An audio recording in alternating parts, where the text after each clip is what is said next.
ધાંગ્રધા નગરપાલિકા ચૂંટણીમાં ભાજપે 1922 મતથી વિજય થતા ભવ્ય વિજય ઉત્સવ મનાવ્યો। ધાંગ્રધા નગરપાલિકા પેટા ચૂંટણીમાં ભાજપનું 1922 મતે વિજય થતા ભવ્ય વિજય સરઘસ। રાજ્યમાં 16 ફેબ્રુઆરીના રોજ યોજાયેલ નગરપાલિકા પેટા ચૂંટણીમાં આજ રોજ મતગણતરી હાથ ધરવામાં આવી છે, જેમાં ધાંગ્રધા નગરપાલિકા વોર્ડ નંબર 1ના સભ્ય માટે પણ ચૂંટણી યોજાઈ હતી। તેની મતગણતરી આજ રોજ ચુસ્ત પોલીસ બંદોબસ્ત સાથે ધાંગ્રધા પ્રાંત અધિકારીની કચેરી ખાતે કરવામાં આવી, જેમાં સવારે જ ગણતરીની શરૂઆતથી જ પરિણામ નક્કી થઈ ગયું। ભાજપના ઉમેદવાર અમરાભાઈ ખોડાભાઈ ભરવાડ 1922 મતે વિજય થયો। ભાજપનો ઉમેદવાર વિજય થતા ભાજપના કાર્યકર તેમજ સુધરાઈ સભ્યોમાં આનંદ છવાયો। વિજેતા ઉમેદવારને અભિનંદન આપ્યા। શહેરમાં એક વિજય સરઘસ કાઢવામાં આવ્યું હતું અને વિજેતા ઉમેદવારોએ મતદારોનો આભાર વ્યક્ત કર્યો હતો।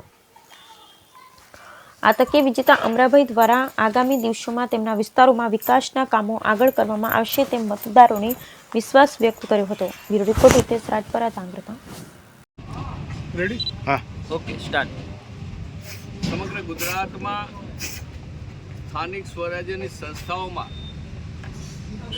આજે ભારતીય જનતા પાર્ટીનો મહાનગરપાલિકા અને નગરપાલિકાઓમાં અને અન્ય પેટા ચૂંટણીઓમાં જળહળતો વિજય થઈ રહ્યો છે। ભારતીય જનતા પાર્ટીએ મહત્તમ બેઠકો, લગભગ તમામ કહી શકાય એ પ્રકારની બેઠકો પ્રાપ્ત કરી છે। સામેના પક્ષોના સુપડા સાફ થઈ ગયા છે। ગુજરાતના મતદારોએ પુનઃ માનનીય નરેન્દ્રભાઈ મોદીના નેતૃત્વમાં વિશ્વાસ પ્રતિપાદિત કર્યો છે।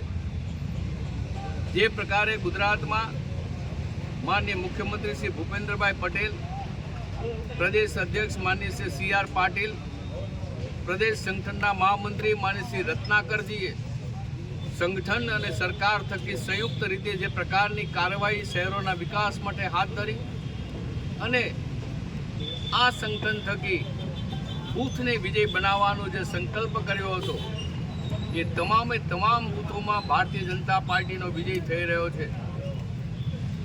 ગુજરાતમાં ભારતીય જનતા પાર્ટી વર્ષોથી સ્થાનિક સ્વરાજ્યની સંસ્થાઓમાં રહેલી છે। નગરપાલિકાઓમાં 2001માં માનનીય નરેન્દ્રભાઈ મોદી ગુજરાતમાં મુખ્યમંત્રી તરીકે આવ્યા ત્યારથી ધબકતા શહેરોના વાઇબ્રન્ટ શહેરો બને એ પ્રકારના નિર્માણનું કાર્ય હાથ ધર્યું છે। લાખો કરોડો રૂપિયાની વિકાસની સહાય, વિકાસના કામો એ કેન્દ્ર અને ગુજરાતની સરકાર દ્વારા જ્યારે થઈ રહ્યા છે ત્યારે લોકોએ એને પુનઃ પ્રતિપાદિત કરીને કમળને વિજય બનાવવાની દિશામાં નિશ્ચિતપણે કાર્ય કર્યું છે।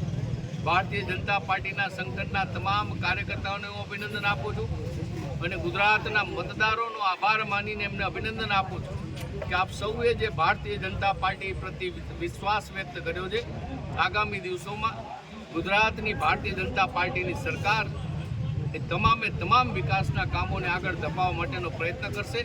આપણે સૌ સાથે મળીને ભારતીય જનતા પાર્ટીને, માનનીય નરેન્દ્રભાઈ મોદીને, માનનીય શ્રી અમિતભાઈ શાહને, માનનીય શ્રી ભૂપેન્દ્રભાઈ પટેલને અને માનનીય શ્રી CR પાટીલજીને મજબૂત બનાવીએ અને સૌ સાથે મળીને ભારતીય જનતા પાર્ટી થકી ગુજરાત અને દેશના વિકાસ માટે કાર્ય કરીએ। આજે ધાંગધ્રા શહેરમાં વોર્ડ નંબર 1માં પેટા ચૂંટણી હતી। આમ સામાન્ય રીતે પેટા ચૂંટણીમાં નીરસ મતદાન રહેતું હોય છે, આમ છતાં આ વોર્ડ નંબર 1ની પેટા ચૂંટણીમાં ભારતીય જનતા પાર્ટીના ઉમેદવાર ભાઈ શ્રી અમરાભાઈનો 1924 જંગી બહુમતી સાથેનો વિજય પ્રાપ્ત થયો છે અને આ માટે હું વોર્ડ નંબર 1ના તમામ મતદારોનો, સંગઠન અને ચૂંટાયેલી પાંખના તમામ કાર્યકર્તાઓને અભિનંદન આપું છું અને મતદારોનો આભાર માનું છું। આપણે સૌ સાથે મળીને ધાંગધ્રા શહેરની સુખાકારી માટે, ધાંગધ્રા શહેરના વિકાસ માટે કાર્ય કરીએ। પુનઃ આપ સૌને અનેક અનેક અભિનંદન।